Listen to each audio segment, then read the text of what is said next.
News खबरों का सारथी। नमस्कार, आप देख रहे हैं खबर उत्तराखंड। मैं हूं आपके साथ तन्वी। रुक करते हैं खबरों का, लेकिन उससे पहले नजर डालेंगे इस वक्त की हेडलाइंस पर।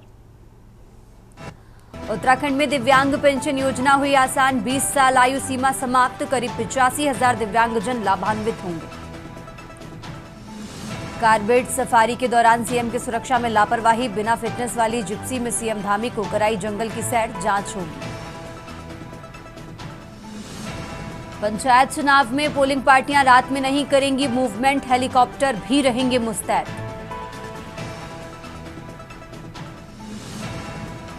दूसरी बार हाईकोर्ट पहुंचा शिक्षकों व कर्मचारियों के वेतन का मामला, 4 महीने से हैं खाली हाथ। बीकेटीसी की पहली बोर्ड बैठक हुई संपन्न, बद्रीनाथ केदारनाथ मंदिर के लिए 127 करोड़ का बजट पारित। उत्तराखंड में नदी नाले उफान पर, भारी बारिश का अलर्ट जारी, भूस्खलन से 100 से ज्यादा सड़कें बंद।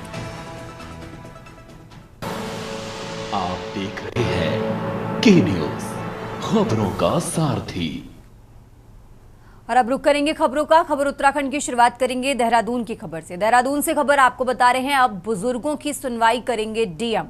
तो सीएम धामी ने डीएम को बनाया अपीलीय प्राधिकरण। तो वरिष्ठ नागरिकों को मिलेगा सीधा न्याय, उपेक्षित महसूस करें तो करें शिकायत। समाज कल्याण विभाग को सख्त निर्देश दिए गए हैं। देहरादून से खबर आपको बता रहे हैं, जहां जिला स्तर पर बनेगा समाधान का सिस्टम।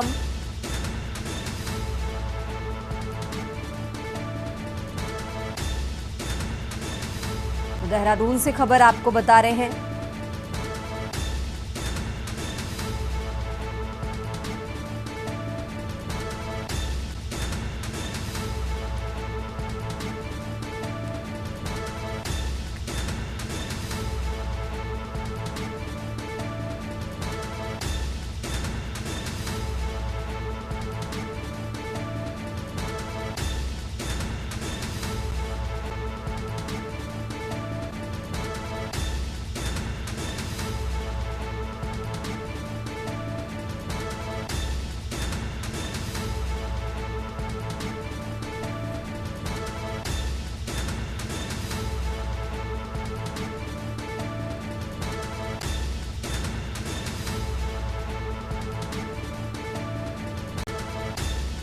देहरादून से अहम जानकारी आपको बता रहे हैं, जहां समाज कल्याण विभाग को सख्त निर्देश दिए गए हैं। जिला स्तर पर बनेगा समाधान का सिस्टम। देहरादून से बड़ी खबर आपको बता रहे हैं, जहां बुजुर्गों की सुनवाई करेंगे डीएम। सीएम धामी ने डीएम को बनाया अपीलीय प्राधिकरण।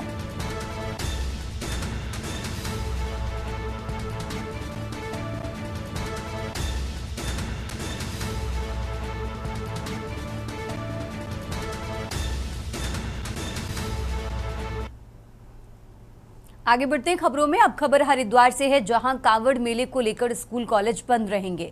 14 जुलाई से 23 जुलाई तक सभी स्कूल कॉलेज बंद रहेंगे। जिला प्रशासन ने यह आदेश जारी किया है। बच्चों की सुरक्षा और ट्रैफिक व्यवस्था को लेकर यह बड़ा फैसला लिया गया है। ऑफलाइन क्लास पूरी तरह बंद रहेंगी, बल्कि पढ़ाई जो होगी वो ऑनलाइन होगी। तो आदेश उच्च शिक्षण संस्थानों और आंगनबाड़ियों पर भी लागू है। डीएम मयूर दीक्षित ने सभी संस्थानों को ये निर्देश जारी किए हैं और समय रहते ऑनलाइन क्लास की व्यवस्था करें। बढ़ती भीड़ के बीच प्रशासन का एहतियाती कदम सामने आया है। छात्रों की पढ़ाई और सुरक्षा दोनों पर फोकस। तो हरिद्वार से खबर आपको बता रहे हैं, जहां समय रहते ऑनलाइन क्लास की व्यवस्था करें, ये निर्देश दिया गया है। डीएम मयूर दीक्षित ने सभी संस्थानों को ये निर्देश जारी किया है। छात्रों की पढ़ाई और सुरक्षा दोनों पर फोकस रहेगा। बढ़ती भीड़ के बीच प्रशासन का ये बड़ा कदम सामने आया है। छात्रों की पढ़ाई और सुरक्षा दोनों पर फोकस रहेगा। तो कांवड़ मेले को लेकर स्कूल कॉलेज बंद रहेंगे। हरिद्वार से खबर आपको बता रहे हैं, जहां 14 जुलाई से 23 जुलाई तक सभी स्कूल कॉलेज बंद रहेंगे। जिला प्रशासन ने यह आदेश जारी किया है। बल्कि ऑनलाइन बच्चों की पढ़ाई होगी।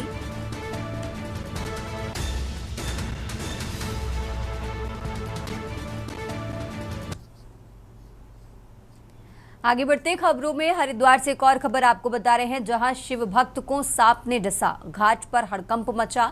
हरियाणा से कावड़ लेने आया था युवक, डुबकी लगाते ही पानी में जहरीले सांप ने हमला किया। तो घटना पर मौजूद पुलिसकर्मी ने ऑटो से अस्पताल भेजा। पुलिस ने एम्बुलेंस से युवक को अस्पताल भेजा है। समय रहते इलाज मिलने से युवक की जान बच गई। उमड़ती भीड़ के बीच घाटों की सुरक्षा और सफाई पर इस घटना के बाद कई सवाल खड़े हुए हैं। हरिद्वार से खबर आपको बता रहे हैं, जहां फिलहाल युवक की हालत स्थिर है, लेकिन उमड़ती भीड़ के बीच घाटों की सुरक्षा और सफाई पर इस घटना के बाद कई सवाल खड़े हुए हैं।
और अब खबर डोईवाला से है। डोईवाला से खबर आपको बता रहे हैं, जहां पत्नी ने प्रेमी के संग मिलकर पति की हत्या की।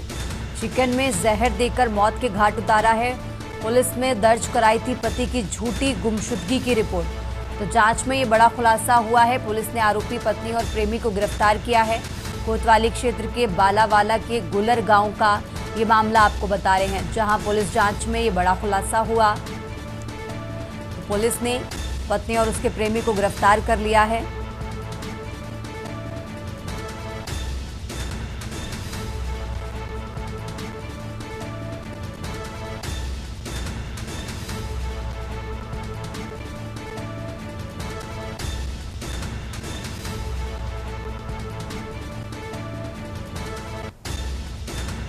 तो डोईवाला से खबर आपको बता रहे हैं, जहां पत्नी ने प्रेमी संग मिलकर पति की हत्या की। चिकन में जहर देकर मौत के घाट उतारा।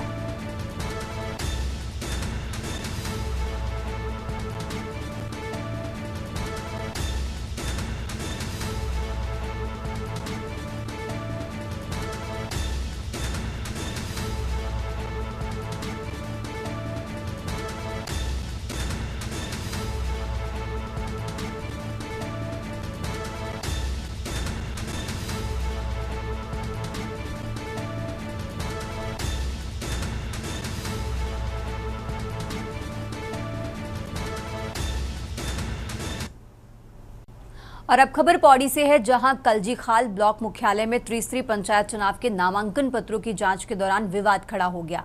गढ़कोट क्षेत्र पंचायत सीट में प्रत्याशी मीरा देवी ने जिलाधिकारी गढ़वाल से शिकायत की कि जांच के दौरान उनके साथ मौजूद उनके पति नवीन भट्ट को पूर्व प्रमुख महेंद्र सिंह राणा ने जान से मारने की और घर से उठवा लेने की धमकी दी। मीरा देवी का आरोप है कि राणा ब्लॉक क्षेत्र के मतदाता भी नहीं, फिर भी प्रत्याशियों को डराने धमकाने के इरादे से ब्लॉक पहुंचते हैं। घटना के बाद कांग्रेस जिला अध्यक्ष विनोद नेगी के नेतृत्व में प्रतिनिधि मंडल ने जिलाधिकारी कार्यालय पहुंचकर सख्त कार्रवाई की मांग की। कांग्रेस नेता संजय डबराल, अजय पटवाल और नवीन भट्ट भी शिकायतकर्ताओं में शामिल रहे।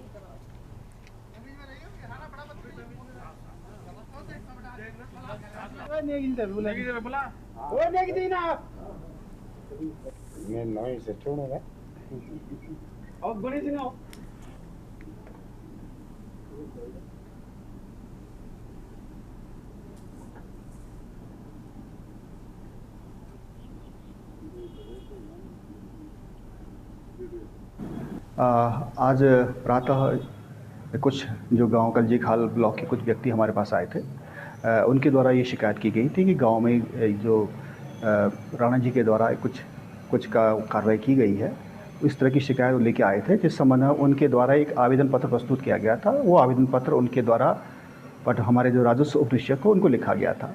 मेरे द्वारा उनको अवगत किया कि आप सही प्लेटफॉर्म पर आए हैं, तो वह माननीय जिलाधिकारी महोदय के लिए आवेदन थे और संज्ञान में आया कि उनके द्वारा जिलाधिकारी महोदय के समक्ष आवेदन पत्र प्रस्तुत किया गया है। और मेरे द्वारा पटवारी से भी संज्ञान लिया गया और तहसीलदार से भी संज्ञान लिया गया, तो उनके द्वारा कहा गया कि इसमें कार्रवाई की जा रही है और क्षेत्र में शांति व्यवस्था के लिए इसमें लगातार वहाँ के देखने के लिए उसको निर्देशित कर दिया गया है। मामला तो मेरी भी समझ में नहीं आ रहा कि क्या है, क्योंकि वो तुरंत आए ब्लॉक के अंदर और एक राउंड घूमने के बाद वो मेरी तरफ इशारा करके बोले कि ओ नवीन, तो बहुत ज़्यादा बन रहा है। तो मुझे तो इस विषय में कुछ पता ही नहीं है कि क्या हुआ और क्या नहीं हुआ। अचानक उन्होंने मेरे पे गालियाँ बरसानी शुरू कर दी। मुझे कहा कि तेरे को जिंदा दफन कर दूंगा, मैं तेरे घर में शाम को आऊँगा, मैं तुझे देखूंगा। तो कल से तो मैं बहुत डरा हुआ हूँ कि कहीं मैं तो यहाँ हूँ, कहीं मेरे घर वालों को ही ना मार दे। तो इससे ज़्यादा तो मुझे भी अब कोई वो नहीं है, लेकिन डर तो है कि कहीं मुझे और मेरे परिवार को न मार दे।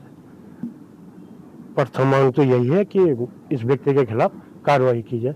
देखिए, कल जो घटना हुई है, कांग्रेस कमेटी उसकी घोर शब्दों में निंदा करती है और हमारे किसी भी कार्यकर्ता के साथ हम तो ये कहते हैं कि हमारी विचारधारा से चाहे वो व्यक्ति जुड़ा हो, चाहे वो आम कार्यकर्ता हो, अगर किसी के साथ भी इस तरह का कृत्य होता है तो वो क्षमा योजना लायक नहीं है। और इतने बड़े पद पर रहने के बाद, लगातार के बाद उसी ब्लॉक में जाकर उसी ब्लॉक के व्यक्तियों को इस तरह से धमकाना, ये कहीं से भी जो है उचित नहीं लगता है। यदि वही होता है जिसके अंदर धैर्य हो, वो जो है एक सक्षम पद पे जाता है, लेकिन उसके बाद वो इस तरह से अपने आम कार्यकर्ता को जिस तरह से मारने की धमकी देना, इस तरह से ये बहुत ही निंदनीय है और इस पर जो है कोई ठोस कार्रवाई होनी चाहिए, हमारा ऐसा मानना। आगे बढ़ते हैं खबरों में। खबर कोटद्वार से है, जहां भारतीय जनता पार्टी ने त्रिस्तरीय पंचायत चुनाव में बेहतर प्रदर्शन का दावा किया है। भाजपा के वरिष्ठ नेता पंडित राजेंद्र अंथवाल ने कहा कि भारतीय जनता पार्टी पंचायत चुनाव में भी अच्छा प्रदर्शन करेगी। साथ ही उन्होंने ये भी कहा कि जिस प्रकार से पंचायत चुनावों में निर्विरोध ग्राम प्रधान चुनकर सामने आ रहे हैं, ये भविष्य के लिए शुभ संकेत है।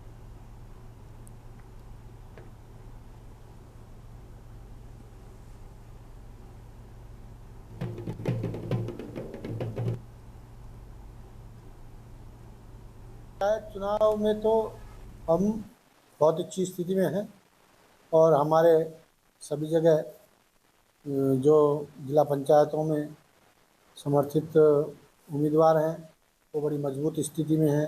क्षेत्र पंचायत में भी अच्छी स्थिति है और एक सुखद जो अभी सूचनाएं आ रही हैं, वो निर्विरोध ग्राम प्रधान की संख्या काफ़ी हो रही है और ये बहुत अच्छा सुखद संकेत है प्रदेश के लिए भी और अच्छे लोगों को लोग चुन रहे हैं, ये बहुत अच्छा।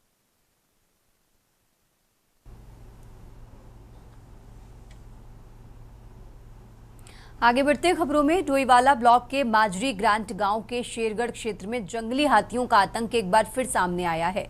रात करीब 15 हाथियों का झुंड गांव में घुस गया और कई किसानों की फसलों को भारी नुकसान पहुंचाया।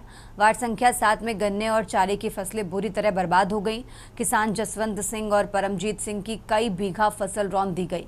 ग्रामीणों ने बताया कि ये घटना कोई नई नहीं है। लगातार हो रहे हमलों से गांव में दहशत का माहौल है। पीड़ित किसानों ने शासन और वन विभाग से मुआवजा देने और गांव को सुरक्षित बनाने की मांग की है।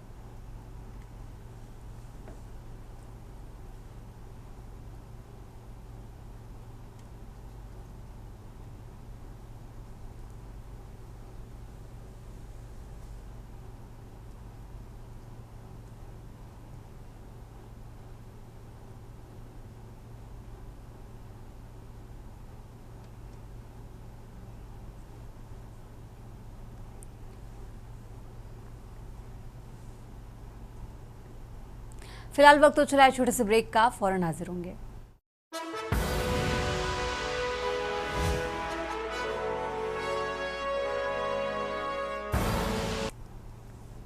ब्रेक से वापस आ चुके हैं। रुक करते हैं खबरों का। खबर हरिद्वार से है, जहां हरिद्वार जिले के रुड़की स्थित ढंढेरी ख्वाजीगापुर गांव में industrial smart city of agriculture and food industry की नींव रखी जा रही है। आरपीएस ग्रुप रियल एस्टेट इस परियोजना में बड़ा निवेश कर रहा है। वाइटवेव इंडस्ट्रियल पार्क के महाप्रबंधक पंकज शांडिल ने पत्रकार वार्ता में बताया कि सरकार के सहयोग से यहां 5 लाख से 25 लाख लोगों को प्रत्यक्ष और अप्रत्यक्ष रूप से रोजगार मिलने की संभावना है। परियोजना के पहले चरण में 100 एकड़ भूमि पर मिश्रित उद्योग स्थापित किए जाएंगे। वहीं दूसरे चरण में कृषि, खाद्य उद्योग, wholesale factory, water tourism, global hospital और शिक्षण संस्थानों का विकास किया जाएगा। इस पहल से उत्तराखंड को औद्योगिक क्षेत्र में नई पहचान मिलने की उम्मीद है।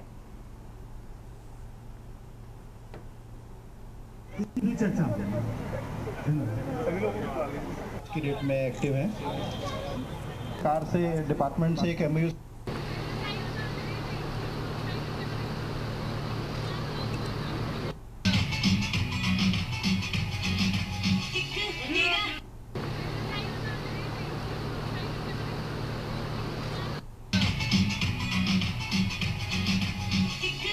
यहाँ पे सिरकुल हरिद्वार की तरह यहाँ पर इंडस्ट्रियल पार्क डेवलप होने जा रही है, जिसका प्रथम फेज का हम चालू कर चुके हैं। आगे दूसरे चरण के लिए हम लोग तैयारी कर रहे हैं। कितनी लैंड है फिलहाल आपके पास जिसमें सिरकुल के जो नींव रखी जा रही है? 100 एकड़ पे हम नींव रखने जा रहे हैं।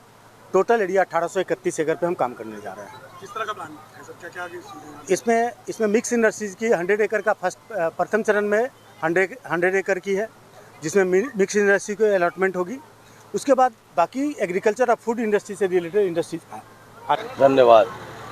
इस इंडस्ट्रियल पार्क बनने से हमारे जो क्षेत्र के लोकल जो व्यक्ति उनको सबको विकास तो होगा ही होगा क्षेत्र का, और इससे अलावा भी रोजगार के अवसर प्राप्त होंगे और सभी को रोजगार मिलेगा। इसके लिए ये जो एमडी साहब पंकज शांडिल्य जी बहुत अच्छा काम कर रहे हैं, बहुत बढ़िया काम कर रहे हैं, और इन्होंने यहाँ पर काफ़ी लैंड खरीद भी चुके हैं। आगे बढ़ते हैं खबरों में। त्रिस्तरीय पंचायत चुनाव को लेकर पौड़ी जिले में जिला पंचायत सदस्य पद के लिए नामांकन प्रक्रिया पूरी हो गई है। जिले के 38 निर्वाचन क्षेत्रों से कुल 181 उम्मीदवारों ने नामांकन पत्र दाखिल किए थे। 3 दिन चली जांच प्रक्रिया के दौरान 5 नामांकन पत्र खारिज कर दिए गए। मुख्य कृषि अधिकारी एवं आरओ डॉक्टर वीके यादव ने बताया कि अंतिम दिन 44 नामांकन पत्रों की जाँच हुई, जिनमें से 2 उम्मीदवारों के पत्र जमानत राशि न जमा करने के कारण निरस्त कर दिए गए। बाकी 42 पत्र वैध पाए गए। कुल मिलाकर 176 उम्मीदवार चुनाव मैदान में बने हुए हैं। अब नाम वापसी के बाद ही साफ होगा कि कौन कौन से उम्मीदवार चुनावी मैदान में रहेंगे। कि मेन जो सड़क है, पानी की आपूर्ति, पानी लोगों को शुद्ध पानी मिलता है। यहाँ जो कुल आवेदन पत्र प्राप्त हुए थे वो 181 नाम निर्देशन पत्र जमा हुए थे, जिसमें विभिन्न कारणों से 5 नाम निर्देशन पत्र निरस्त हुए हैं। जो विद्यमान नाम निर्देशन पत्र पाए गए हैं उनकी संख्या 176 है। जो निरस्त हुए हैं उनमें एक का प्रस्तावक दूसरे बार का होने की वजह से निरस्त हुए हैं। 2 लोगों के शैक्षिक प्रमाण पत्र नहीं थे, और 2 लोगों ने जो नाम निर्देशन पत्र के साथ जमानत राशि जमा करनी होती है आयोग के निर्देशानुसार, वो नहीं जमा की थी। बढ़िया जो है प्रचार प्रसार चल रहा है। 2 पूरे क्षेत्र के जो है ये 2 चक्कर जो है हमारे पूरे हो चुके हैं। गांव-गांव में जा रहे हैं और बड़ा जन समर्थन जो है प्रिया को मिल रहा है। और एक लोकप्रिय जैसे कि प्रत्याशी होता है, ऐसी प्रिया नज़र जो है थलीसैंण के लोगों के जहन में उतर रही है। मेरा वार्ड पठुरकरा 16 वार्ड से और मैं वहाँ बड़े लड़ना छो और मैं चाहन की हमारे क्षेत्र भी विकास में एक घर में रहन पहाड़ में रहन कि मैं निरन शहर और इलाका में नहीं रहन जन की बहर बड़े काना छे लड़ना खोने के। और हमारे महिला हम तो पहली बार में हम बोलना छो और हमारे महिला के दबी की दबी रह गई, पर ये बार में भी मैंने भी मैदान में कूद मारूंगा मैं भी देखो कि होन क्या चाहिए राजनीति से उतर के होन क्या चाहिए। हम तो भी योजना पता लगा मेरी योजनाओं से। मैंने 82 थलीसैंण वार्ड से जिला पंचायत सदस्य पद हेतु प्रत्याशी के रूप में प्रतिभाग लिया है। जब 3 तारीख को मेरा नामांकन हुआ था उसके बाद से थोड़ा डर था कि क्या पता कागज रुक जाए, ये हो जाए, पर आज 9 तारीख को हमने नामांकन की पूरी प्रक्रिया खत्म कर दी है और प्रत्यक्ष रूप से मैं अब एक प्रत्याशी बन गई हूँ। और इसलिए मुझे अब हर्ष है, उल्लास है कि अब मैं भी अब जो है जनसंपर्क में जाऊंगी और लोगों से बात करूंगी और अब और दिल अच्छा हो रहा है। उत्तराखंड की खबरों में फिलहाल इतना ही। आप देखते रहिए के न्यूज़ इंडिया।